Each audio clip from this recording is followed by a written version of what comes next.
If I were to tell you that this product here, a gallon of this product, would cost as much as a gallon of gas, its environmental footprints is much worse than all the oil spills to date, and its health effects are devastating. Would you still buy it? No. I hope not. But yet, more and more people are taking to bottled water like duck to water. Are we, the bottled water drinkers, the new smokers? Except in this case, we seem to put the water bottle to our lips just like big toddlers. Not cigarettes, though. We do not realize the effects of bottled water to our community, to our health, and to our environment. Most states in the United States, including Florida, do not have rigid laws pertaining to groundwater system. So companies like Nestle, Coke, Pepsi, and 19 other companies that operate just in Florida alone come to rural towns and start water mining. They pump out millions of gallons of water and then sell it back to us for a huge profit.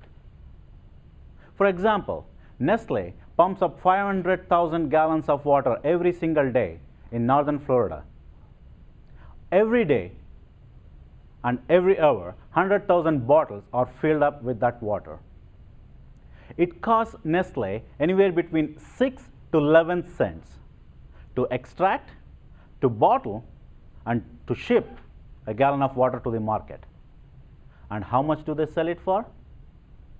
In some cases, as much as $6 a gallon. And what does the state get back in return? Nothing. What does the community get back in return? Nothing, except for lower levels of water bodies around these water mining areas. Flint Hills is an oil refinery in Corpus Christi, Texas. It is one of the major manufacturers of plastic water bottles. People in a community around this refinery have been either dying of cancer or have been suffering with incurable diseases. Investigations revealed that this community was built on oil waste fields that came from this refinery. But why then do people still go for this bottled water and abandon the tap water that costs us just about a cent a gallon?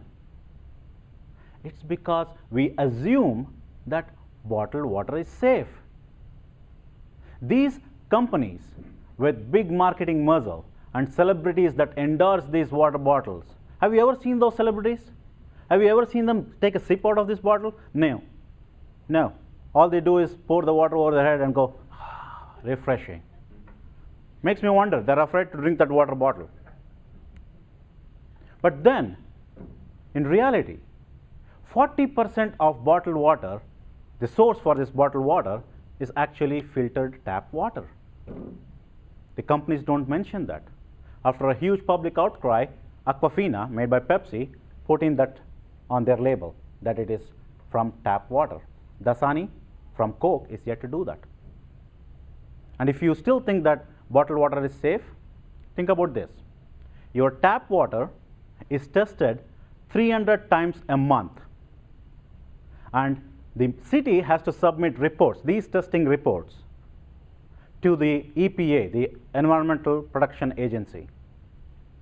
And it has to make it the reports accessible to the public. But what do the bottled water companies do? They can test their water on their own. They do not need to submit their reports to the FDA, nor do they have to make it accessible to the public. Now you choose. Would you rather go with a tap water that is tested 300 times a month, or bottled water, which who knows what happens in there? Talking of the health effects, Most plastic water bottles are made of a substance called PET, and the main ingredient of PET is paraxylene, a member of the benzene family, which is known to cause cancer. If single serving bottles have that, the 5-gallon jugs that you see in offices and schools, the blue ones that you see often, they are made out of plastic, and the main ingredient is something called bisphenol A or BPA, which probably most of you are aware of. Recently there was an outcry, and FDA was pulled up for their efforts or lack of efforts. BPA is known to cause cancer, breast cancer, prostate cancer, ADHD in kids, liver abnormalities, low sperm counts, and whatnot. Think about it. Tests were made on these bottles. Toluene and styrene, cancer-causing compounds themselves, were found on water bottles. 80 million bottles are used by American people every single day, out of which 30 million make it to the landfill. The average recycling rate in the world for beverage containers is 50%, while it's just 20% in the US. And it's declining every year because we don't have enough recycling efforts going on. We don't have enough collection spots available. So what can you do to help this scenario? 1, stop buying bottled water. Use tap water. If you are worried about your tap water, install a water filter at home. It's much cost-effective and convenient. Write your representatives to tax these companies for the water that they extract, and that can be funded for our recycling efforts.